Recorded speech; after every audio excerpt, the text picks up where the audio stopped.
সঙ্গী।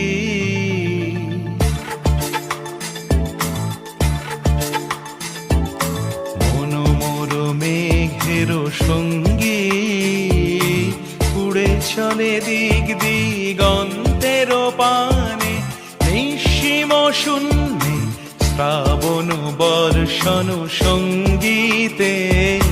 রিমিঝিম রিমিঝিম রিমিঝিম, মনোমোর মেঘের সঙ্গী, উড়ে চলে দিক দিগন্তের পানে, নিঃসীম শূন্যে শ্রাবণ বর্ষণ সঙ্গীতে। রিমিঝিম রিমিঝিম